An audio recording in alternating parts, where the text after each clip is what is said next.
Randy,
Okay. Okay, thank you. Yes, you are.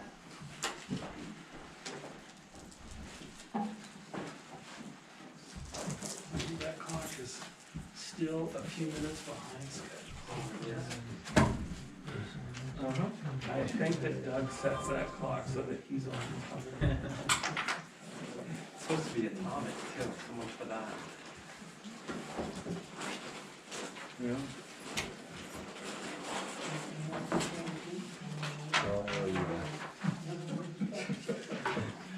Or like when I got the office, as soon as I get it set, and it changes itself to some other It's time. an assumption on my part. It's wonderful. Okay, It thinks it's in a different time zone, right? You hear Chip Jones?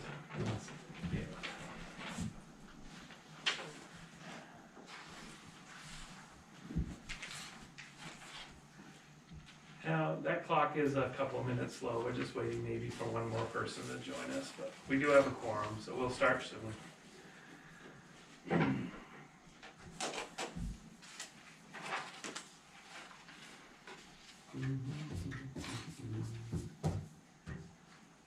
How's your day? Pretty solid. Today, yeah, stayed home today, got stuff. Watch the election returns. All day. Number two. I haven't watched it since last night. Alright, that's good. I'd like to call to order the Presque City Council meeting of November 4th, 2020. We have 5 out of 7 councilors present. We have a quorum this evening. Would you please join me in the Pledge of Allegiance? I pledge allegiance to the flag of the United States of America and to the republic for which it stands, one nation, under God, indivisible, with liberty and justice for all.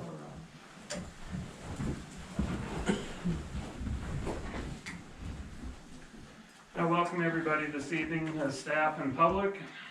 We have many different things to go over this evening, and as always, I'd like to point out that in our agenda, we have copies of the agenda over there by the door. You're welcome to pick up a copy. We have sections for citizen comments and stuff, which will be available here in a few minutes. So if you would like to address the city council on anything that's on your mind, you're welcome to do so. The first item this evening is a public hearing section. This is an opportunity to talk about 4 items this evening, and the first of which is our 2021 municipal budget. This is the first hearing on our budget, and I'll ask city manager to talk about that a little bit. Council, I'll do a quick overview. When we initially looked at the budget last month, per city charter, I had to produce a document for you to start reviewing. We were able to reduce expenditures from last year, where we're down is on the revenues, obviously, with the pandemic. So our revenues were down approximately $261,965, so roughly 2% reduction in revenues. So that would lead to an increase in the tax commitment. The finance department and I have been reviewing the budget, and we were able to reduce expenditures by another $58,000. So right now we're around that $200,000 mark, the difference between last year's tax commitment and this tax year commitment too. Luckily, the revenues have been meeting projections so far for year to date in terms of things like revenue sharing. Still a little bit behind in excise tax revenue, and we attribute that to the governor's proclamation that allowed people to delay registering their vehicles. So the past couple months we have been catching up, but there's a variation in that revenue stream. So that's a little bit of an overview where we are currently. So we've asked we put this in local publications and asked for written comments about the budget. Have we received anything to date? No written comments or verbal comments. Okay. there's a public hearing and stuff for, first public hearing and stuff for the 2021 municipal budget. Is there anybody from the city, that would like to address us? If you'd like to, you can step up, state your name, your address, and tell us what's on your mind. Crickets. All right, seeing no other comments and stuff, we'll close this section of the public hearing for the municipal budget for tonight. Later on, we're gonna discuss the budget workshops that are coming up, and we'll let everybody know when we're gonna be meeting again. This process is ongoing, it's not by any means over. The next item of business is to approve a malt, spiritual, and vinous liquor license and special permit, music, dancing, and entertainment for the Presque Hotel Company doing business as the Northeastland Hotel. And this is a single public hearing for that. Is there anybody from the Northeastland here this evening? Is there anybody who wants to comment on the license? Seeing none, then I'll close the public hearing portion of this item and entertain a motion. Mr. Chair, I move that we approve a malt, spirituous, vinous liquor license and special permit for music, dancing, and entertainment of Presque Hotel Company, doing business as the Northeastland Hotel with location of 436 Main Street. Second. It's been moved by Jake and seconded by Randy. Is there any further discussion? All those in favor of the motion? All those opposed? That's unanimous vote. Third item for the public hearing section this evening is approve a similar license, malt, spirituous, and vinous liquor license for Jean Ping Chow, doing business as the Mai Tai with a location at 449 Main Street. Is there anybody from Mai Tai here this evening? Is there anybody who would like to speak on or for or against this proposal? Seeing none, I'll close the public hearing portion of this and ask for a motion. Mr. Chair, I move we approve a special permit for a spirituous and vinous liquor license for Sodexo America LLC with location 181 Main Street. We're up on the Mai Tai. Oh, my apologies. I move we approve a spirituous vinous liquor license for Jing Ping Cow doing business as Mai Tai Incorporated with location of 449 Main Street. Thank you. Second. Moved by Jake and seconded by Michael. Is there any further discussion? Seeing none, all those in favor of the motion? All those opposed? Who opposed? You opposed? Okay, unanimous. Okay, sorry. Okay. Next item is item number 4. Did I skip one, Jake? Or am I across from you? I tell you, Jing Pao. This was a different business. One was missing, the fact, Yeah. I don't think All Kelsey right, got it so in. we've got the updated agenda. Let's take a look. Presque Hotel, Mai Tai. You got your only one. No, yeah, I think it's on that, if you look on the Yeah, agenda it's wrong, page, too. it's wrong on the bottom. Yeah, it was typed Are we in. supposed to do Sedec stuff? No. It's in the binders, but it's not on the agenda. It just looks like a copy error. So are we doing Sedesco or no? No. No. All right. The last public hearing item is to consider adopting changes to our planning board ordinance, chapter 43. You want to start, Martin? Yes, council, this is really, the planning and, development department looked at the planning board ordinance and had some recommendations. The one that has affected the planning board most in the past is the lack of a quorum. And so they feel that if they were changed the ordinance and allowed alternates, that if a planning board member was absent, this would allow an alternate to step forward. And also in the future, when there's a vacancy, it would allow them to step into that position and have training and see what it is like to be a planning board member before having a full title. The other restriction that's in the planning board ordinance that's different from other committees is that it says right in the ordinance when they're going to meet and the time frame. So it lacks flexibility for if a business came to town and they wanted a quick turnaround, sometimes if they miss that specific date, they have to wait a full 30 days before the planning board can take that up for consideration. So in the memo, it basically changes those two items, allowing alternates and allowing the planning board the flexibility to have additional meetings within the time frame. And I did get an email from Steve Suter. He was a previous planning board member from years past, and he strongly encouraged making these changes. So it's nice to see some public comment on this item too. All right, so that's what's in front of us this evening, and again, it's a public hearing, so if there's anybody that would like to comment about this proposed change to the planning board ordinance, now's the opportunity for you to speak and let your opinion be known. Galen, you got anything you want to talk about? This is Galen Lively, our community or economic development director, who's spearheading this effort. Right, and just to piggyback off Martin, the other benefit to having two alternates as well is if there's a conflict of interest that someone has to recuse themselves, we would still have quorum at that point, and the alternate would fill in. So, just want to make that aware to you. Any more comments from the public? Seeing none, I'll close the public hearing for this Chapter 43 Planning Board Ordinance change and entertain a motion from the council. Mr. Chair, I move we adopt the amendment to Chapter 43, the Planning Board Ordinance as submitted. Second. It's been moved by Mike and seconded by Craig. Is there any further discussion from council? All those in favor of the motion? All those opposed? Thank you. It's a unanimous vote again. So our next item this evening, the public hearing section is over. However, we're asking for citizen comments.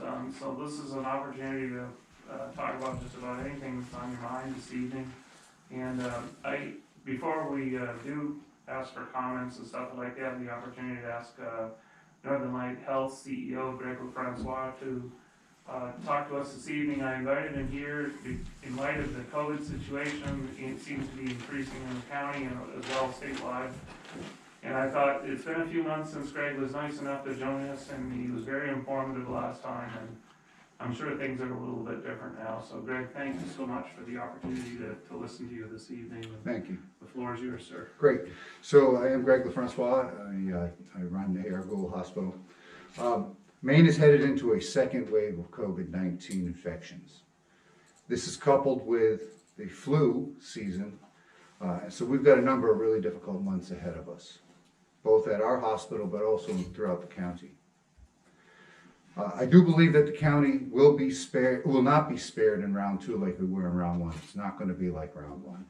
We're seeing an increase in infections right now at our testing site, and so this next round will be difficult, and it will be particularly difficult because people will be sick from the flu and think it's COVID, so there'll be a heightened anxiety really throughout. The good news is that we've learned a great deal from round one, and we're much better positioned to execute our mission this time around. Some of the things we learned in round one is that we could safely respond to multiple scenarios within the COVID framework while continuing our normal operations. And so we don't anticipate shutting down in round two. We anticipate that we'll be able to take care of people's screenings that they need for mammos and for colonoscopies. We can do that and address this outbreak.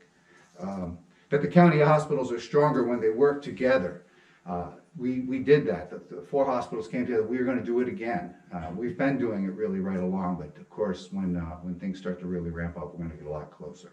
So that was very powerful for us.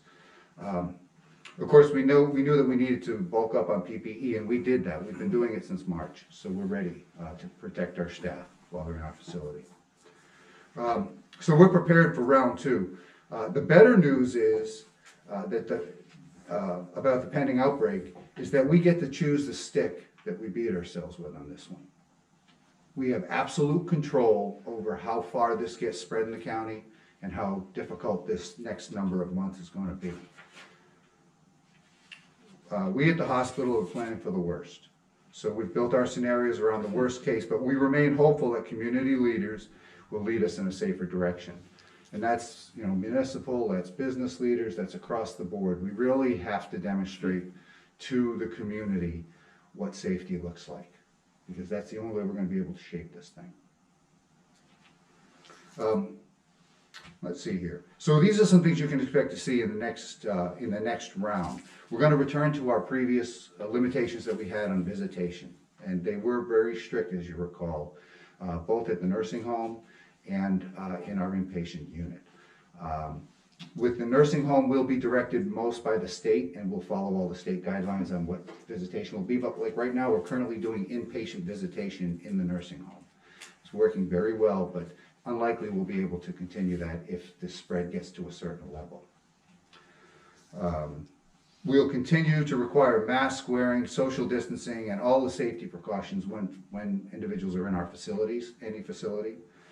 We'll continue our routine services, so we won't shut down those routine services like we did in the past. We'll use telehealth to a greater extent.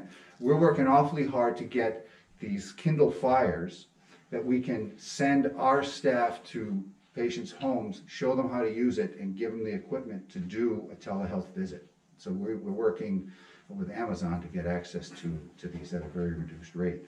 And so this is actually going to be beneficial in the future for these individuals as well, because when the snow's flying and it's very difficult travel, this will be an option for them to check in with the physicians. It's not every visit, but it certainly does fill a need when necessary. So telehealth is going to be a big component of what we do. We're going to collaborate with all the county hospitals, like I mentioned, and other resources, but also with our system. Our system has tremendous resource, and they proved it the last time around, and we'll bring those resources to bear here in the county. I apologize for this, these are new. So we'll perform testing locally, like we've been doing right along, and we will administer the vaccine as soon as it's available, right here. So that's really what you can expect to see from us going forward. I probably didn't answer your questions with that little brief run through, so I open it up to any questions you might have about what's going on and what we can do. I'll start. Greg, Northern Light Health was doing testing on North Street. Yes. And it got relocated over to your campus now. Is there any like pre-requirements, or is it kind of like, how's the testing protocol changed or evolved? Great question. Constantly evolving, and it evolves even today. So we've had an 844 number that probably folks are familiar with, that you can schedule a test. So we had different tests. We had the state offered 10, we would perform 10 tests per day for the state, and that's anyone can get a test for any reason that the governor had passed. We administer those tests, and there's 10 per day that we administer. And you go online and you sign up for an appointment and you come and you get those tests. Then we also do testing for most often the pediatric population who cannot go to school. They've got to have a negative test before they can return to school. We do that testing. We have symptomatic patients, so they've got symptoms, and whether they were sent from work or whether they just need to get a test because they have symptoms, we perform those tests. Though the way to access all of that hasn't changed, the mode that we use will change. You used to get a live person when you called that number, and they would ask you a series of questions and walk you through and tell you what to do. Now it'll be an automated system, because we really don't have the resources any longer to staff the line, and it will direct you to get your test. And that will start the process of reserving a spot for you. We'll register you, and then you get the test.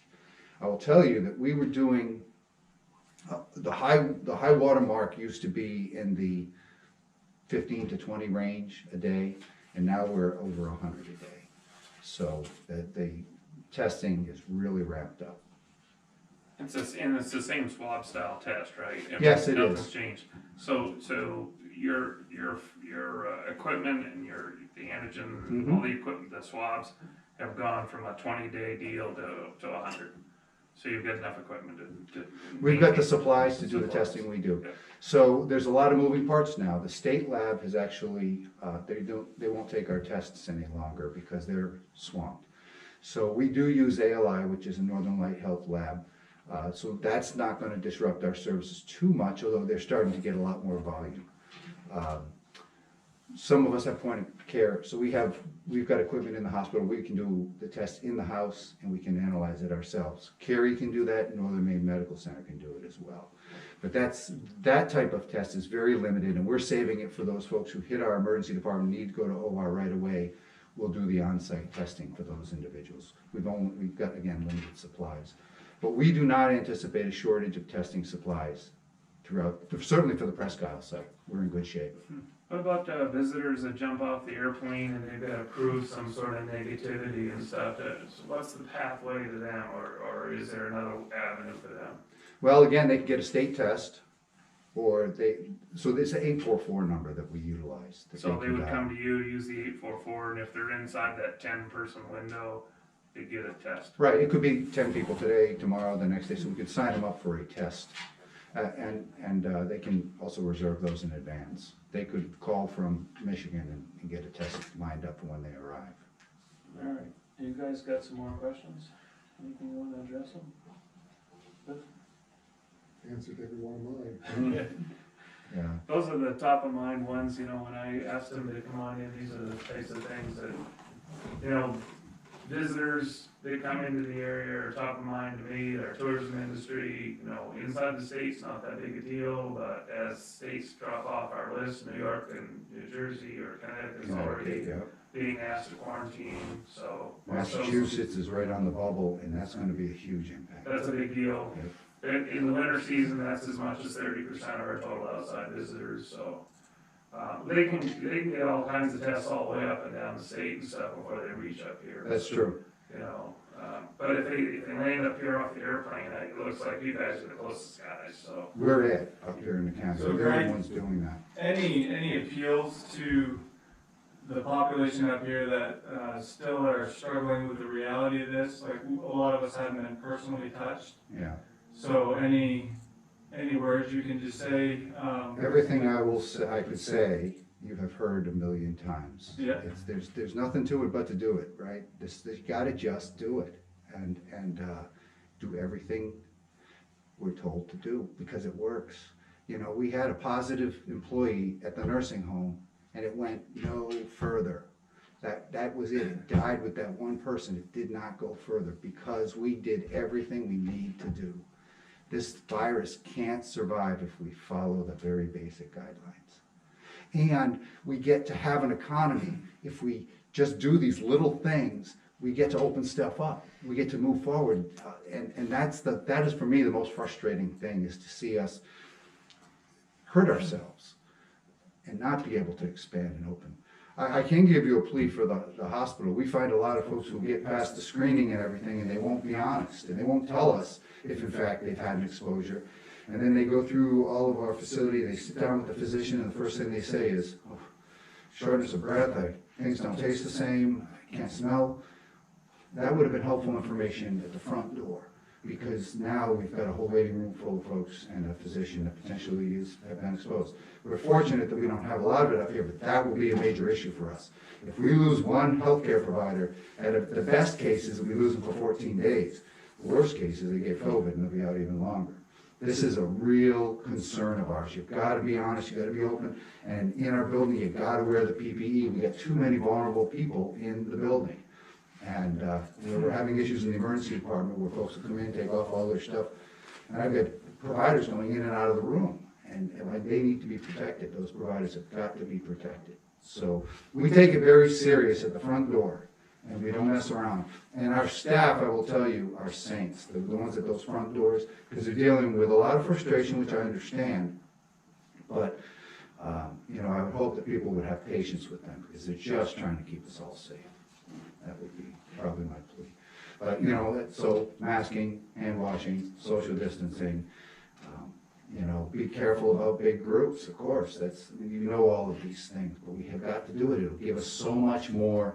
It'll allow us to do so much more in the county if we just do these simple things. Like, you know, I can't wait for Big Rock to open. I'm just chomping at the bit. And I don't expect to use the lodge. I'm going to figure out how to get all my stuff on in the car, and I know that probably is going to be I hope that's something they tell me to do.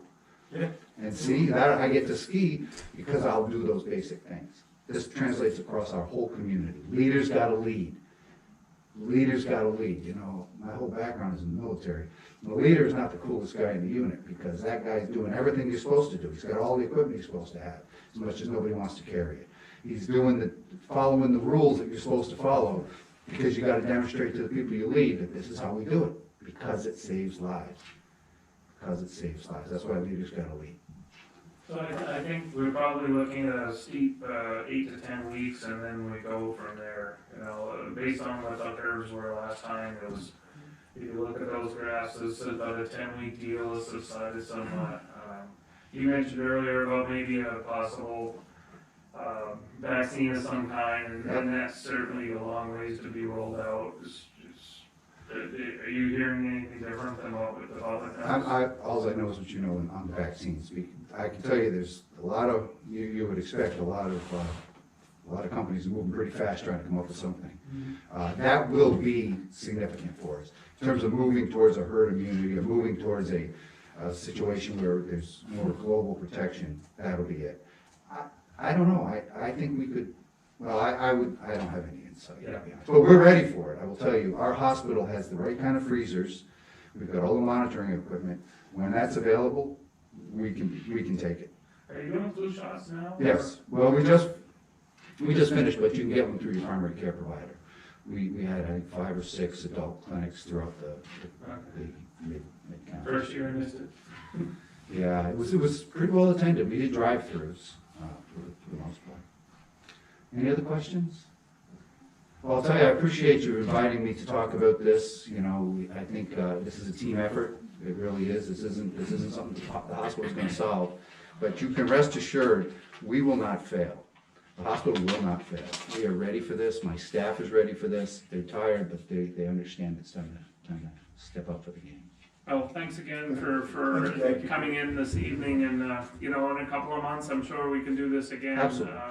And get an update. We don't want to drag you up here every month, but every 2 or 3 months, probably an update's helpful, and I appreciate the time you spent here. Absolutely. Thank you. Take care now. We're in the citizen comment section of our agenda this evening, and again, I'd like to invite anybody that has any comments, if you want to address the municipality or the city council, are welcome to do so at this time. All right, seeing none, we'll move to the consent agenda portion of our meeting. This is item 5, to approve minutes from October 7th, 19th, and 20th of October. Approve the 2020 warrants, number 39 through 41, totaling $2,495,663.29. And the drug forfeiture totaling $627. Are there any comments on any of those items for this evening? Mr. Chair, I move we accept the consent agenda as presented. Sorry. Moved by Mike and seconded by Craig. Is there any further comments? All right, all those in favor? All those opposed? It's unanimous, thank you very much. Next item of business is our old business section from previous meetings, and this is a code update. Mr. City Manager, would you please begin this conversation? Yes, we wanted to bring you up to date on some of the properties that we looked at for dangerous buildings, and obviously Galen prepared this memo. I've asked him to come to the podium and discuss the properties that he and his department have been working with.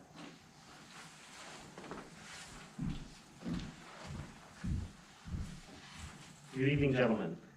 Yes, so our code officer for the city of Presque has been working with the Martins regarding their outstanding properties. As you're aware, that there is a sale this Friday for a multitude of his properties.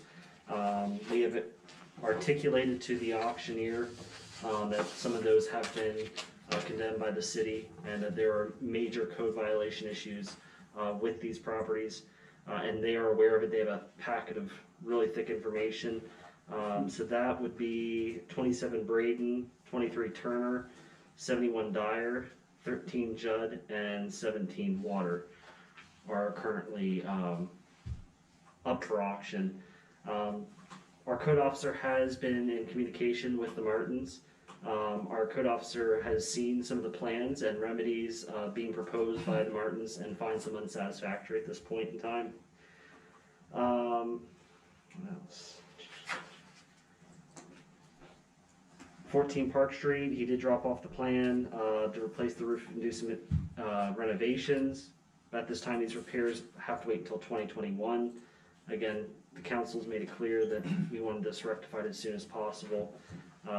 We are also dealing with just Park and State Street, that there are still tenants that are within those buildings. After speaking with our solicitor, we are recommending sending informational literature to the residents to make them aware that this building is now dangerous and unsafe. And the city's going to go above and beyond and actually providing maybe some potential leads for them to find new accommodations as well, to really help them get safe housing alternatives. So that is the update regarding Mr. Martin's properties. Do you have any questions? There should be a sheet of tax liens and overdue taxes in front of all you guys too. I asked that to be updated through this evening, and basically the 2018 overdue taxes total almost $9,400. 2019 is another $10,500. 2020 so far is $9,700 for a total of $29,000, and that's just on 7 properties currently that Mr. Martin owns. So I wanted to make sure that was part of the record this evening, is that I think it's close to 200,000 on all this property. yeah, but I just asked about the ones that there's on this these updated sheets and stuff. But that point noted. Gail, excuse me, Gail, on each of these, it seems, except for, it was like 21, 23 hours of repair or progression, that the Martins and George are not agreeing, whether it be timelines or anything. I mean, would that put them beyond that initial 30 days and, you know, like some of this saying you can't put a metal roof on, well, that was like early October when you talked to him, and as is noted here, we don't want to wait through the rest of the winter. So, I guess that, what's the next plan here? I know it's a discussion only, but there's the whole point of that 30 days and the timeline. And we already started the clock on all these, correct? Yep. Right. So, you know, on 14 Park Street, plan of action was dropped off, George did not accept the timeline. Okay, you know, that ship has sailed, we're on to the next step, in my eyes. And that's what we're taking the proactive steps next of notifying the tenants. That is our next course of action to try to get them out of those structures. That way the city can take the next appropriate actions that you deem necessary. But again, we're also dealing with uncertain times with, again, the governor's executive order with, you know, removing people. So we're trying to get them into safer accommodations. So that way the city council can move forward with whatever action we'd like to take. If it's demolition, if it's selling, we need to decide what's. So like 1, 2, 3 months ago though, the properties were all judged to be dangerous. And he was given a timeline to remedy it or they would be torn down. Once the people are removed, if they're not remedied, is your department moving forward with tearing the properties down? So at this point in time, once we get the tenants out, we will then actually put placards up and padlock those structures. The one thing I just want to bring to the councilor's attention is we do have a rental housing working group, and some of the strategies that we're discussing and some of the state programs that are available through CDBG and some of the main housing rental programs that they have available actually pay for the demolition and reconstruction of multifamily residential structures for low to moderate income.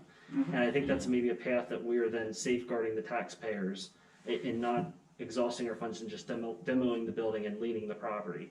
So I think, you know, we'll have a better picture next month. We're actually meeting with Maine DECD again to go over more of that programming and planning efforts, because we have so many of our properties that are near tax acquired properties as well, that we can actually do a lot more revitalization efforts in a particular area.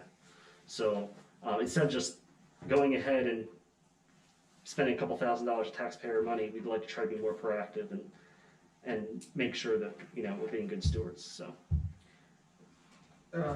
On 227 State Street, they noted that it rented out more rooms that had not been inspected, so it sounds like at a previous inspection there were less tenants, and so, I mean, does that, now that there's someone in this unit, does that Janet Mills, you know, say, I don't know what you wanna call it, but even though it was illegal for him to even rent it to begin with, after being told not to, is that tenant still, you know, have the rights to stay there, as what we're dealing with the other ones, trying to get them to leave? that's an excellent question. I don't have an answer for that. That's very much an attorney question. So Yeah. I'll defer to our attorney for that one. Well, what we're trying to do this evening is to update where we were 30 and 60 days ago, and kind of prepare ourselves for these very appropriate questions for the next meeting. And I think perhaps afterwards and stuff, we might want to schedule a side meeting and stuff to maybe with the city attorneys and Martin and you to see where we're moving next. But these are the beginnings of, and it's not just this landlord, we've got a couple other guys too. This is just the beginning of an ongoing process, really. I don't know if we're in chapter 2 out of 10 or what, but we've got a long ways to go with these guys right now. And we gotta keep the eye on the ball and keep this progressing. So thanks for the update. Mark, you got anything you want to add? No, it's definitely a different environment than some of the other buildings that we looked at. If you remember some of the ones that we have gone forward with this dangerous building where this, they didn't have tenants, or they were just structures that basically the owner was absent and let it fall in disrepair. Where these are rental properties, that their tenants, we have to be mindful of trying to find, be mindful of the fact that these are properties, but also the fact that they are dangerous buildings, so we need to try to find a way through that. And definitely with the pandemic, that has slowed this process. It would be a different scenario if we declared these dangerous buildings and then you had tenants move in. So we've had some instances in the past where that occurred, not with a specific landlord, but in other circumstances. So this with the fact that these were considered dangerous buildings with tenants were in there is something that we're walking through the legal process and trying to get clarification during the pandemic. So it's added definitely a new element to this process. Nothing's easy. Well, So, question, so are we going to, have a plan of action on these for next month, that's saying this one gets torn down, this one, this, that, the other thing, I mean, are we gonna have that? Yeah, just with, just so the council understands this process, you've already declared it, you already gave staff the authority to do that. So just like with all these other dangerous buildings, we've done that, and not had to have any other approval from the council, because you've already given this. So really what's holding us up is the fact that the tenants, we may have to be in a position where we work with the city attorney to do the eviction process. The other element too is we're coming close on the timeline when these properties, 71 Dyer, 23 Turner, 27 Braden, and 21 and 23 Howard Street. That's the exception because it's no longer property, no longer a building there, but those will be on the automatic foreclosure list coming up here in the next few months anyway, so that may be a clearer process for us still. But that's obviously with the tenant issue, that's the primary issue we're dealing with right now, so I'm hoping that we can have this resolved by next council meeting. And then again, I think as usual and stuff, we don't have to, we got paid at the first of every month for a meeting and stuff, we can use other ways of communicating and stuff to keep everybody up to date. I for one, wanna make sure we keep our eye on the ball and keep our foot to the floor on these things, so. Galen, maybe I should grab you when you're up here. The program you're talking about where they, will essentially remake the rental properties, who winds up with the ownership and management of those properties? So how the program works is the state would give us the revenue for it. We would operate it as sort of like a revolving loan. So we would actually have the property, rehab it, and then we would sell it like, on the market. So whoever owns the property then would have to maintain it, with the caveat that it has to be providing low to moderate income to individuals that meet that criteria. The other program that Maine Housing has, and I did not know about this program, it actually is for people who are in the category of 72,000 as an individual to 84,000 as a couple, as a household income. And if they meet that requirement or under, they actually apply for the Maine Housing, and there's a $30,000 grant available for you to actually repurpose a structure, or you can actually construct a structure. The caveat is you have to live there, and you have to offer the other units to low to moderate income. But it's essentially $30,000, and it's a mortgage, which actually the interest rate's very competitive with what the market is. And so the landlord actually has a vested interest, they're living there. But it's also increasing home ownership as well, and better accountability of our rental units. So I think that's a unique program that not many people know about. Certainly our working group did not know anything about that program, and it's something I think we could maybe explore for some of our properties that we do demolish, and we decide, okay, you know what, the revolving loan is taking care of another property. This might be another one that we advertise it for the community members to have a vested interest in. Awesome, thank you. You're welcome. You're up next again, get on to the next agenda item, so don't go too far. Okay. Is there anything else about our code update, guys? You all set, bud? Yep, just keep on trucking. Keep on, all right. So let's move to new business for this evening, and that's items 9 on the agenda to schedule a public hearing to consider changes to the Presque Development Fund bylaws. And that's why I asked Galen to come back, because he's proposing these changes. Go ahead, sir. All right, good evening, gentlemen. So what's in front of you is a copy of the Presque Development Fund bylaws. We decided to do a holistic overview and reform of our current bylaw structures. How you will read them now is there will be a standard bylaws used to operate all of our different fund programs for the city of Presque Isle. And the trustees will be that manager, so to speak, the committee that deals with filtering all those requests before it goes to city council. Some other new changes just to keep you aware of. We did create some new programs. So we have the microfinancing loan program. That is a new initiative that we're trying to create in order to get people who just to step a foot in the door, to actually build that relationship with individuals who have an idea. Maybe not the small business background, but it's an educational effort to get them to actually be a business owner. So that's a new program that we're looking to establish. The FAME loan program, it's called Red Group. We currently have $108,000. That was from the Finance Authority of Maine. We just decided to put it under the purview of the trustees before it goes to council. So that was added to the bylaws. The other loan program we thought was interesting in establishing, and DECD is looking at us as an example for the future, is the Winterization and Rental Modernization Program. The acronym is WARM to keep it simple. Basically, this offers low interest loans to landlords for rental units within the city of Presque Isle. Currently, landlords do not qualify for the tax credits available with the state of Maine for heat pumps.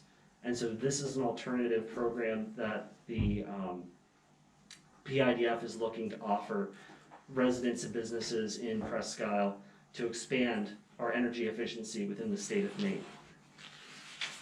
And we also have the downtown facade loan program. So as we discussed in the downtown redevelopment plan, we set around $350,000 in our TIF revenues for a downtown facade program. We decided to add this into the bylaws, that way it's there. And then once those revenues are generated and the city council feels ready to move forward, we're ready to go. So that's just some general housekeeping for you. And that's it. So this is part of the toolbox thing that we're trying to develop, guys, and stuff to put some legs underneath these ideas so that it's not just, you know, ideas and concepts. It's how do we fund them, how do we get them off the ground, how do we make them continuous, sustaining, and so on. So this is a step in that direction. So if you guys have any other comments or questions, this is a big deal. But this is the foundation of the beginnings of this, of really making this stuff function and be used. And again, this guy and his team are pushing this stuff in a positive direction. So if you got any questions for him now, and I'm sure he can talk to you later too, but this is the first step. I'll just say, I know we mentioned the facade program, and you know, it looks like, just to explain to people, that it comes with a $350,000 price tag, and just to clarify where those monies are coming from, when we put out our downtown development plan, and we did it, then Galen spearheaded the downtown TIF district, you'll see there's a list of, what was it, $5 million worth of projects or so, and just to clarify, I know I had some people ask, that's not money that we're looking to take from our budget necessarily and spend on future projects. That's money that we will take in from our TIF district as revenues that need to be spent on developing the downtown. Mm-hmm. That's correct. Excellent point. Greg, anything? No, I think it's good plan, no, It's a start. Yep, it's a start. It's a start. It's not the end. If there's no other questions and stuff, then we have a motion in front of us, or I'll accept the motion in front of us, I guess. Mr. Chairman, I move we schedule a public hearing on December 2nd, 2020 for revisions to the Presque Development Fund bylaws. Second. It's been moved by Craig and seconded by Mike. Is there any further discussion? All those in favor of the motion? All those opposed? Thank you very much. We look forward to seeing this develop in the future. Thank you. All right, the next item for business this evening is our budget workshop section. And I believe that Martin will introduce this, and this is our outside requests and unclassified. And classified sounds really mysterious. What's that really start? Start with that. What's that mean? And that is, council, that is basically a catch-all for some of these ones that don't really fit in the other departments. So flip over into that, and I'll do a quick overview of unclassified. Some of these are mandated by law that we fund, and other ones are areas that we do have some requests from outside organizations that do perform some municipal functions. There's probably about 20 different ones in here. So unclassified retirement payouts is the first one. That really is when someone does retire fully, they meet the requirements that we set forth. That covers their sick time, vacation time, so on and so forth. For employees, so we have set maximums for these, and there, when someone retires, we do have to honor what we set out to agree to keep to reward them for the longevity with the city. Service Center Coalition is an organization we used to be a member of. Last time was 2018. There's utilities associated with the dams that we have to maintain. This one is detailed on State Street. Maine Municipal Association dues. Another state requirement is that we have to maintain cemeteries. Obviously for those, for veterans, we do have to provide markers, and There's a budget line item for that. Annual report we have to produce, legal services. We do have a line item here for contingency that we've been carrying in the past few years. Northern Maine Development Association, they're ones that do help out with some economic development. That is another tool that we have to our facilities. Fair Association, we used to do that. We worked out an agreement that we exchange services, so we no longer have to pay the association for where the form sets. Two of the other items below that, the Central Aroostook Humane Society, we do have to pay a per capita fee. It's mandated by the state towards the shelter, and so that's our latest calculation is put there for $16,000. The homeless shelter is one that we have increased over the past years. The next one is the Cunningham. That was the money that was to help tear down the building, and so we are repaying that as agreed upon. Downtown Revitalization Committee, we have been putting aside $18,000 a year to host downtown events and market that. And the last is the tax acquired property expense.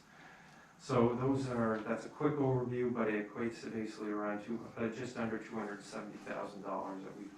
that we put in the unclassifieds items. So there's some backup material for each one of these in the budget line items.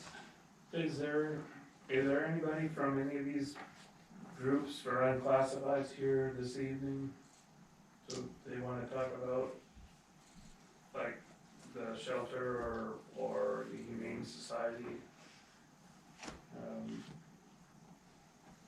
I guess I'm asking kind of you and the public at the same time. I don't think we were scheduled to have anybody speak, right?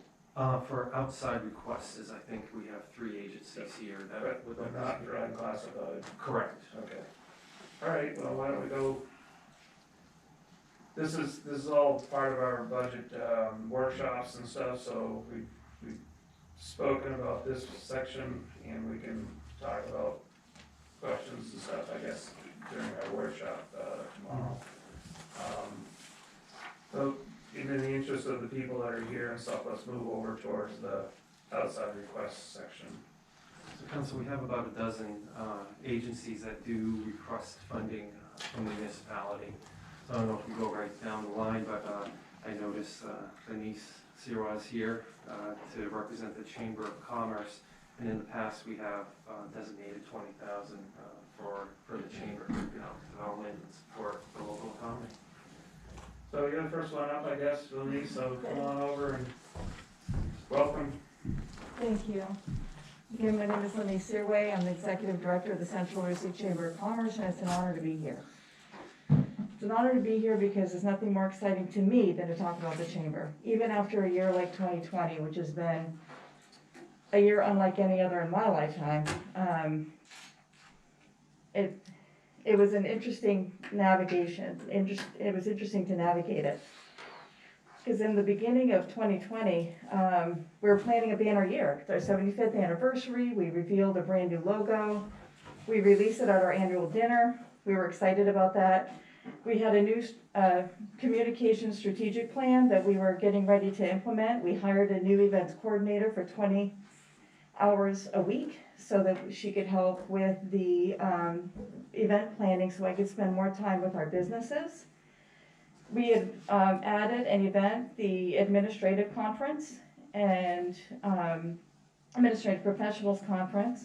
We were doing Mondays with the Chamber. If you guys remember, I introduced that program last year where we visit the business and then we write it up, take some pictures, and then we advertise it on our website and on social media to help just give an extra push to the businesses to let people know probably there's a lot of places that have services and we don't know everything that they have to offer. So that's really the point of that program.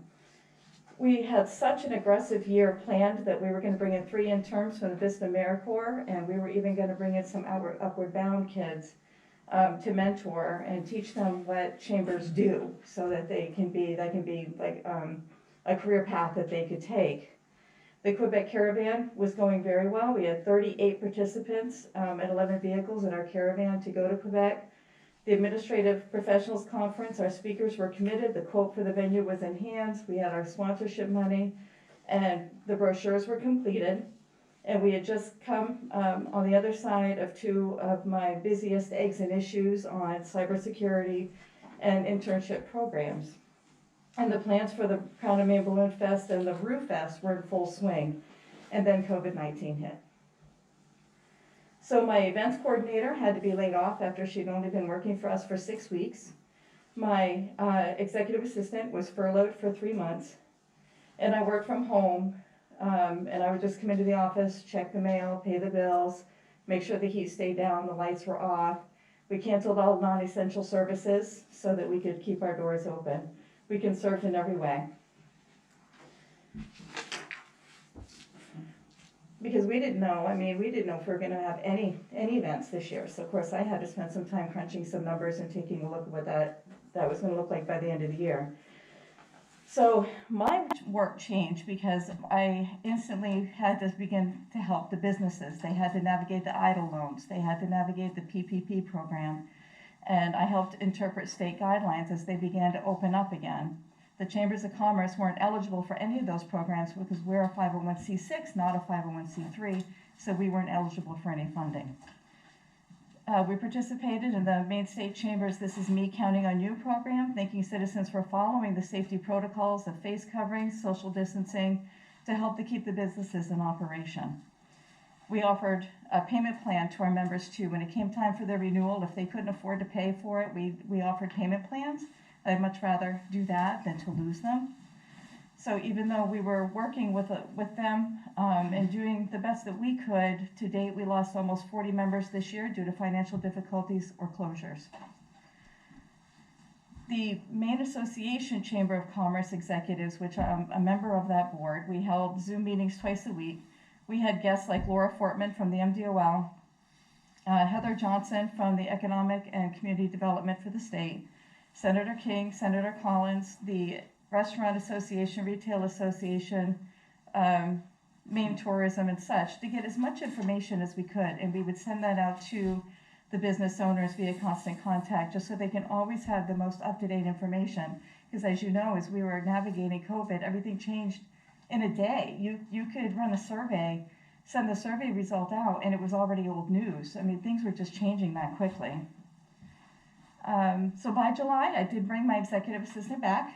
That was exciting. Our events coordinator remains home. I don't know when or if we will be able to bring her back. In spite of it all, though, we did work with 125 Presque businesses, one way or the other. So I'm proud to be able to say that. After the success of our annual dinner and our Quebec Caravan, the administrative conference was canceled. The citywide yard sale was canceled. Strawberry Shortcake we were able to hold. We postponed that. We usually have it in June. We had it August 6th. We were so happy to bring that to the community, but I think people were ready to get out and to see the smiles on people's faces, it was worth every moment. And I'm very thankful for our volunteers that day too. The Crown of Maine Balloon Fest held a modified program because you can't social distance in a balloon and you can't crew it with any distance at all. So we held a movie night, a hot dog roast, Star City Syndicate played. We just did a full weekend of activities that were safe, drive-in the programs. The Haunted Woods Walk and the Brew Fest needed to be canceled. It's all the same reasons. But I have a however. There's always a however, right? We did gain 14 members, so we're starting to grow back. The Mondays with the Chamber is being reintroduced. We just met with Mike at Bradley's, and we're going to start bringing that program back now that we can go back into the businesses, now that we have protocols that we can follow. We gave a customer service award to WAGM TV for all the work that they've done to entities and for entities during the COVID-19. We did 8 ribbon cuttings in Presque this year. We did one for Outdoor Extreme, Haney's Garden Center, Morningstar Arts and Framing was under new management. Here We Grow was in a new location. Baldwin's Driving Academy, Progressive Realty, opened a satellite here in Presque Isle. Winter Green Arts has a new location at the Versick Center Mall. And Vision Care of Maine's in the old Key Bank building. So we did those ribbon cuttings this year. Let's see.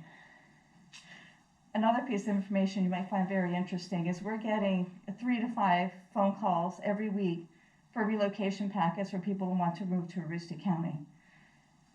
I've just never seen anything like it, and it's because the COVID numbers have remained low. We have a quieter living, and our housing is reasonable for them. So 3 to 5 packages are going out in the mail every week. That's getting expensive for us. So I think we're gonna try to do more with email and web addresses so that they can do some of their own research.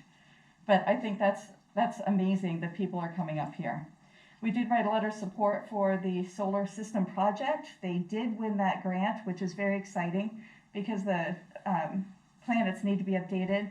But first and foremost, the information, the literature, they were running out of it, and they need to be updated and reprinted. So I'm excited to be able to be a part of that grant and to be a part of the distribution of the new information. I serve on the Downtown Revitalization Committee. I'm a member of the Promotion Subcommittee under that, and by extension, the Downtown Concert Series that we did the drive-in concerts over the summer, and the new Fiddle Fest Committee. We did add a benefit to the members. You can now get a 401k plan. Small businesses can tap into a 401k plan, even if you're a sole proprietor, and we have those through Baresi Financial and Thompson Financial Group, and I forgot to add him to my ribbon cutting. We just did him last week under his new name. And I want to end with this. We're having a craft fair on December 5th at the old Kmart in Aroostook Center Mall. All the vendors will be they'll have 10 by 12 spaces, and each one will be 10 feet apart from the other. We'll have hand sanitizing stations, and we'll require a face mask. And I think it'll be a successful event. I think because, you know, we can have it at the mall and bring some people coming in and using the other businesses while they're there. We'll be able to flourish from that. And then I'm extremely excited to announce our Light Up Central Aroostook. 2020 was a dark year, so I want to end it in light. So in lieu of the light parade, because of crowd control, the state said we can't have it because you can't control the crowds for that. So it's a 22 community-wide project, and residents can sign up for $15, and this places their house on a map for families to light peep safely. It also qualifies them to be judged for up to $300 and 12 chances to win, and it'll be funded by Versant Power. Folks are also can post their pictures to social media using the hashtag CACC Lights so that people who are homebound can see the pictures as well. And that way we can touch everybody in the community if they can't get out as well. So that concludes my presentation. If it wasn't for Presque's support, we wouldn't have made it through the year. So I just want to thank you all for your support and for considering my request. And I can take any questions. Great, trying times, and a lot of inventiveness and a lot of modifications, and some more coming at us in the future probably too. So we all want to get back to where the activities and the things that we had in the past. They're going to happen. It's just a matter of when. Absolutely. And I'm sure you guys will be there to make sure that they're ready to roll. Is there any other comments, guys? Well, just my kudos to Lanice and her team. Lanice, of course, came into this job and had no thought exactly what it all would entail, but you brought a vibrancy to it, and you've done a wonderful job. And so many of the activities that we lost this year, I'm so sorry, because I know they've been successful, and your activities last year were excellent. So good job, and we're here to partner on things, and as we are with all the groups that are here tonight. And thank you for everything you do. Thank you. Anybody else? Thank you. Thanks, Denise. The next outside request comes from the Aroostook Area Agency on Aging.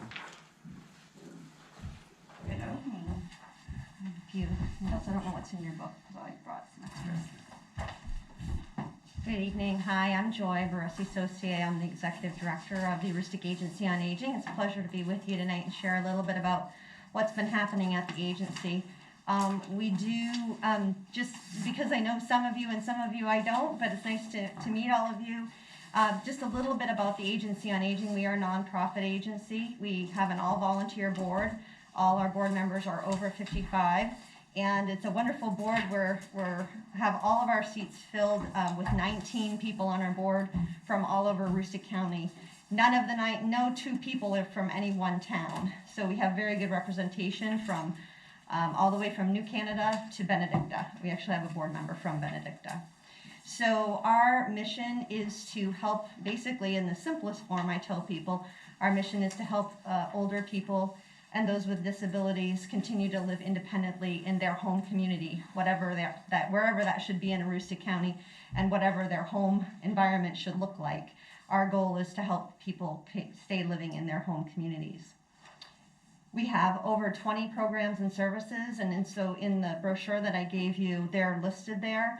I think that was one of my biggest realizations when I started working for the agency, was the fact that there are over 20 programs. Sometimes I don't think we realize the breadth of service that are offered. Primarily, we receive our funding through the Older Americans Act, which is the first big piece of federal legislation that was passed in the mid-60s to fund, to provide social supports for older people to live in their home communities. But even with that funding from federal funds that come to the state to us, we are required to provide a local match, and that match ranges from 10 to 30% on those grants. So even though we did receive CARES Act money, the CARES Act money we didn't have to pay the match on, but the regular money that we receive, we still have to pay the match on. So that match doesn't go away. So that's the importance of the municipal donations to us. They help us to make that match. The funding formula, again, is not changing this year. We changed a couple years ago because it hadn't been changed probably in 20 years, but we're sticking with the formula that we used. And in addition, we're sticking with the fact that we don't ask the county general fund for funds. The unorganized townships, we ask for funds from there, but we don't, there was some concern that we had asked both the municipalities and the general fund. We do not do that. So it seems like that has still worked well. In the letter, it talks a little bit about the overall numbers of service that we provide throughout Aroostook County, but on the back of your letter, there's some more town-specific data. And what I wanted to point out to you this year, because of COVID, is just talk a little bit about the impact of COVID on our services and how that relates to the numbers that you have in front of you. On March 16th, we actually had Mark Putnam, our communication coordinator, start on March 16th. So his first day of work was the day that we decided that we needed to change how we were doing things. So although our whole staff basically transitioned to home, we only had 3 people in the office, our services never closed. And I think that's was a very big success for us, that all of our services continued, even our personal support services where we go into people's homes to provide care in home. That did not change either. We did see very large increases in our information and assistance numbers. Those numbers peaked in April. The other numbers that we saw huge increase in were our home delivered meal numbers. Our congregate sites, our dining sites like we had at the Presque Community Center, we ended up closing in March, so that is one service that closed. But those folks we transitioned, as if they wanted to a home delivered meal. Our home delivered meals before COVID were in the 4,000 meals a month range, and after COVID have been in the 9,000 meals a month range. And surprisingly, I thought that number would trail off as we got into the fall, but it hasn't. The numbers have continued to stay up in the 9,000 meals a month range. And specific to Presque, I was just doing my quick math before the meeting. Let me pull up my sheet here. So comparing to last year for Presque, I thought these were some interesting comparisons. Last year, in the total year, we provided just about 7,300 meals to Presque residents, home delivered meals. This year, we provided 14,000 meals to Presque Isle. So that's if I read my handwriting right, 92% increase. So significant change in home delivered meals. Information and assistance, again, the numbers went from 814 responses or pieces of information provided, up to 2,400 in that year. And basically, that's a threefold increase in information and assistance response that was provided. So as you look at the second page, you'll see that I have given you an estimate on what these units of service would translate into community benefit. This is only an estimate, and it does not include any of our home care services, but it's in the $180,000 range. So really what we tried to do is leverage all of this federal money, the federal and state money that we receive, into services for communities. And what I tell communities when I present to them is, we want you to consider us as an extension of your service. So if you have someone that comes into your service that's older, has a disability, is a caregiver, again, that's a myth that we only serve older people. We serve people of all ages because we serve caregivers. So we want you to think of us first and make the call. It only takes one call for us to figure out how we can help. So that's a little bit about us. I'm happy to take questions. And the only other thing I wanted to mention was age-friendly communities. We are passionate about the development of age-friendly communities in Aroostook County. We're very excited that Presque has an age-friendly designation and want to help you however we can with that. I am also working with the county commissioners on a project to have the county designated as an age-friendly county. So hopefully you'll see more. That's been delayed a little bit because of COVID, but hopefully over the next year you'll see more information on that as well. Questions or? Thank you so much. You guys have any questions? Just the other thing too is you've also spearheaded helping people with different grants to help them through the process of the COVID thing. Through some of the funding mechanisms that are available. Yeah, I didn't talk too much about that, but yeah, what we've done is with the CARES Act money that we received, we've tried to use that money, some of that money. Much of it has gone to pay for meals because that's a big need. But what we've tried to use that money is to help support the infrastructure that we have that serves older people through mini awards to different community groups throughout the county. So example, there's an age-friendly group in Limestone that is doing a meal once a week for their community. So they requested some money for that. The Presque Historical Society doing their virtual tours online or virtual presentations, which is a wonderful way to help people combat social isolation. So we have had some mini awards for that. In addition, we're strengthening our freezer space infrastructure because we have many of our home delivered meals are frozen. And then in addition, Greg was saying earlier about telehealth, we are very close to launching our pilot for our iPad lending program.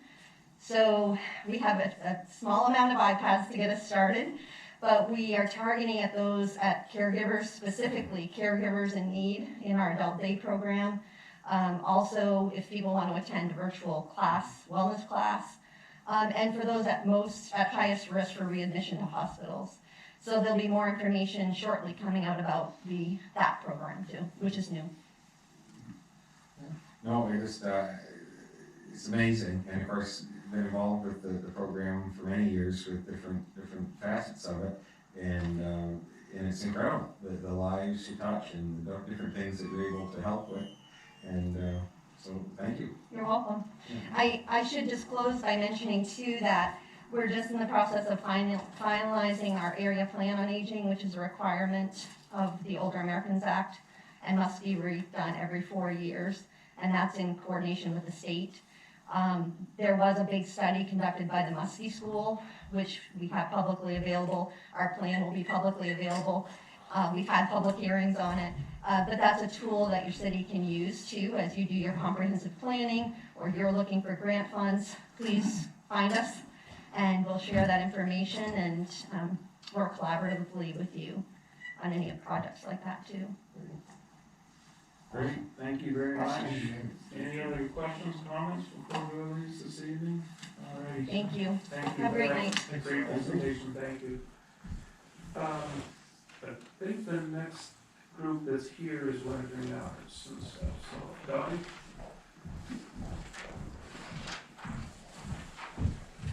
Thank you. I'm Dottie Hutchins. I'm the Executive Director of the Wintergreen Arts Center.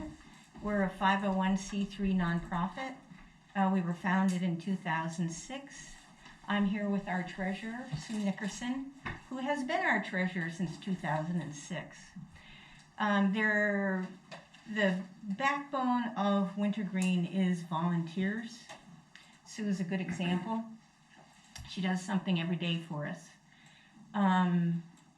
Our teachers not only teach, they also volunteer for everything in our organization. So does all our staff that works there. So we're pretty nimble. We've had a great year, an unusual year, but a great year.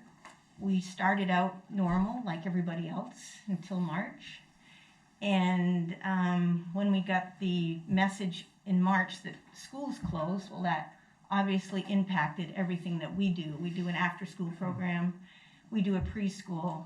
We also do things for adults, but primarily we're really focused on children's arts programs.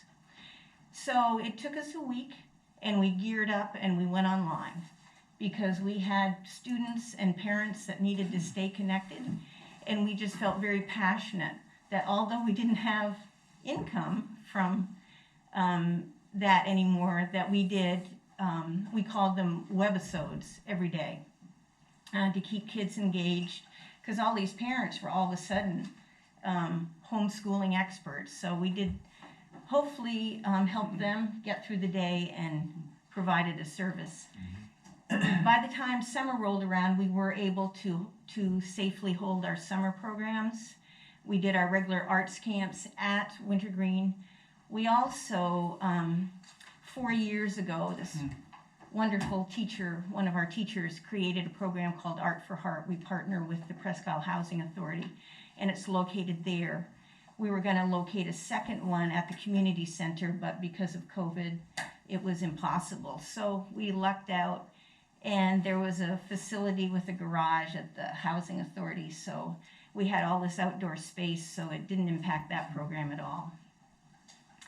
Also this summer, we decided we'd move to the mall. So we started in July construction, and that was all volunteer. The only people that we paid were the licensed electricians and a licensed plumber. Everything else was volunteer. We had a couple board members. We had a woman, Gretchen Violet, and my brother, who's a mechanical engineer. We were 7 days a week, probably 12 hours a day. And we opened preschool September 9th. We were going to open September 8th, but the water heater conked out at the last minute. So I called up we have wonderful citizen volunteers. One is Rod McCrum. I said, Rod, we need a plumber, and tomorrow's Friday, and we're looking at a holiday weekend, and he was, in 40 minutes, he was down there up on top of the bathroom, and we had a new water heater, and we got inspected on a Tuesday after Labor Day, I guess that holiday is. And so we opened preschool and had a ribbon cutting ceremony the same day. So it was really fun. We feel extremely fortunate. We're in a space that's twice the space what we are now. We're all on one floor. It's great access for parents and grandparents picking up. And we're able to spread out. Normally we would be, if we were fully engaged with numbers, we'd be serving about 52 students each one of our after-school sessions. We're serving 32 right now. We're able to spread out. We're also can run 2 different operations now. We can do visual and we can do digital.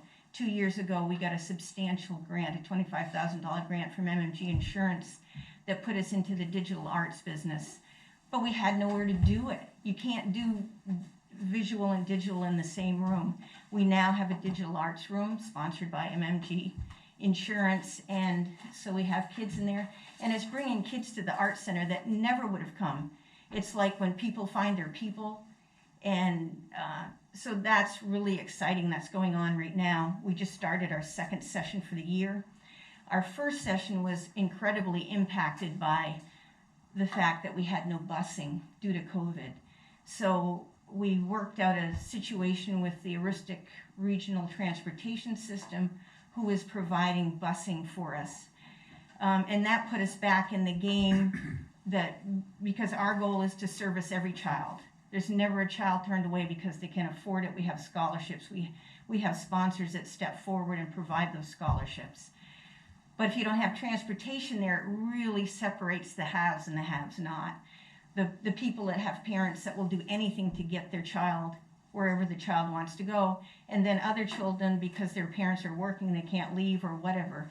So now we're everybody's back on an even field, and I'm having a ball. I'm riding the bus every day to get to the school and make sure all the kids are whatever. Next week I won't have to. It was become a routine.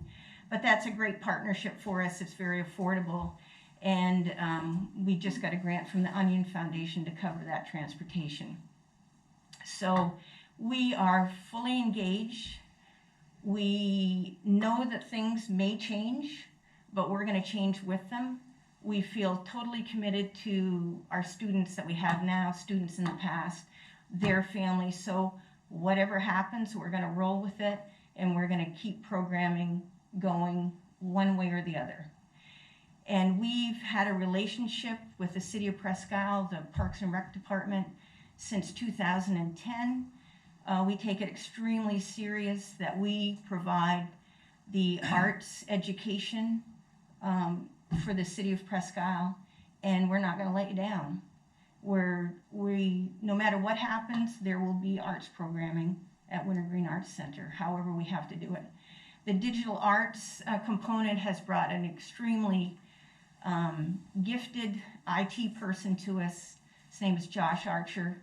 So I know that whatever we need to do to connect with those kids, we're going to be able to do it. So I really appreciate the sponsorship that we have now. I'm asking for the level that we've had historically, and I believe those are dollars well spent. The program is about, if you cover all the overhead and whatever, it's about $66,000 to do our after-school and summer arts program. We did just get a grant from the Onion Foundation, which is going to cover $10,000 of that. So we'll be earning money. Hopefully, you'll find it in your hearts to continue with the sponsorship, and we're earning and seeking money from other grant makers as well that believe in arts education for young children. But we feel blessed with this year. It's like, who knew? It's like, no, you're kidding me. They're closing school? That can't be true. And but it was true. But it took us a week to roll with it, and we'll roll with it again if it happens. So if you have any questions, I invite you, if you happen to be near the mall, our new space is where the toy train is. We have 2 windows or 2 walls that are all glass. And I can't say enough about all the people that have volunteered. It's just been astonishing. I honestly, if I knew what we were getting into, I'd have been scared, but I didn't know till we got into it. And then luckily, there's people that said, so you want to open when? And my brother actually moved his camper up here and said, well, let's go to work. So anyway, we love the space, and if you ever happen to be by there, I invite you to come on in and check it out. And I thank you for your time tonight, and happy to answer any questions. Great, Dottie, thank you. Any questions or comments from council? Just Dottie, Sue, our community is very lucky to have you and Wintergreen and what you guys do. My nephew goes there, and he is always coming back to say what he did at Wintergreen. It's pretty cool. Thank you. We love it. I never had children, and right before the preschool opened, which was, gosh, I think this is our 4th year now, I really thought, what are we doing?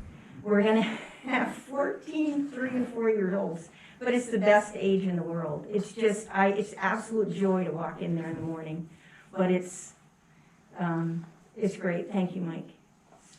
Donnie, talk to us a little bit about the impact of COVID in the budget, and especially, this year, of course, you won't have the traditional Wintergreen Express, which was a multi-dollar event for you. And so discuss some of the impacts on your funding this year that aren't recoverable. Yeah, the Wintergreen Express, not only will we miss it as a fundraiser, after expenses, that raised about $10,000 for us, so we will definitely miss that. We'll miss the fact that we don't have that engagement with the public. That was our signature event, so we will really miss that. We're going to try to do something Christmassy, but it'll be really subdued compared to Wintergreen Express. We also are not doing First Friday events. Those have not started up. We did an awful lot of, we call them sip and paint. We do private parties or, get 30 people in the room and they paint and sip and have fun. So we haven't done any of that. We have been fortunate to have gotten some of the CARES Act that's specific to Arts Center. We've gotten a little bit of that, and we just have gotten going into the move that we did. We had planned a much bigger move. We had planned a second bathroom and a kitchen. None of that. So we went from like a $90,000 budget to a $30,000. We've raised 24 of it, and we're going to raise the rest of it. We're going to be in there debt free. It's really our core programming is our after school and summer arts program, and we're committed to raise the funds no matter how we have to do that. We've lost that revenue from these private. We've done no private party or events. We've done no sip and paints. We've done whatever, but it's definitely impacting us. We're seeing about a $40,000 difference in our revenue, but it is what it is, and we're surviving and just feel really fortunate because I think we have added to people's lives, to our students and our families, and it just feels it's been a real challenge, and I think the fact that the move in the middle of it and the tremendous physical effort that was to actually do it. I just feel really grateful, and I just feel really motivated to, we'll find the money somewhere. Thank you. Great, thanks, Greg. Any other, Jake? Good. Thank you very much. Thanks, Doug. Thank you. I don't believe there's anybody else from outside request here this evening. We'll probably move ahead then to. Just one notable thing, Presque Snowmobile Club, Garrett, the president, called me just before the meeting and apologized for not attending, but he had an unexpected thing with his daughter, so he had to do that instead of being here. So just so anyone knows that they intended to be here, but couldn't. Okay, great. Let's see. So I think that will conclude the workshop for this evening and stuff for the budget section of our agenda. And next item is our manager's report, Mr. City Manager. Well, Council, it's nice, kind of was almost a year in review hearing from some of these outside requests of different things. One thing I do that has ended since we had our last meeting was the farmers market, and the soil and water conservation district was key in that. So I don't know if all the council got to see, but it was a phenomenal year for the farmers market. I know personally I look forward to Saturday morning during this time to be able to go out and buy some produce and also interact with some people I haven't seen in a while. But that parking lot was filled. We had more vendors than we ever had. Wouldn't have been possible if the council had to construct that pavilion area, and also the artwork that came out that surrounded it too. So I know that the people that the community really appreciated that, and so did the vendors. They had a very successful year and are planning on another great year in 2021 too, so I just wanted to get that sentiment to the council for, they appreciated that, being able to use that facility. So that's all I have for manager's report. Okay, sir, thank you very much. For announcements this evening, I believe tomorrow, Thursday, November 5th, we have a budget workshop scheduled. And what is the start time? 3 o'clock. Okay, so 3 o'clock here in council chambers. I'd invite all councilors and staff that are interested to attend that meeting at 3 o'clock tomorrow. Next city council meeting will be held on December 2nd at 6 o'clock here, and that is we're planning on that being our final public hearing on the municipal budget for 2021. Between now and then, on the 18th of November, here again at City Council Chambers at 5:15, we'll have another budget workshop if that's necessary. So that's to be determined. And that's all I have for announcements for this evening. I want to thank everybody for your participation this evening, and request that the council be moved into executive session pursuant to 1 MRSA 405-16 to discuss negotiations. Mr. Chair, I move we enter into executive session pursuant to 1 MRSA 456D to discuss negotiations. Second. Been moved by Mike and seconded by Jake. All those in favor? Those opposed? Thank you very much. Thank you very much, guys, for coming this evening.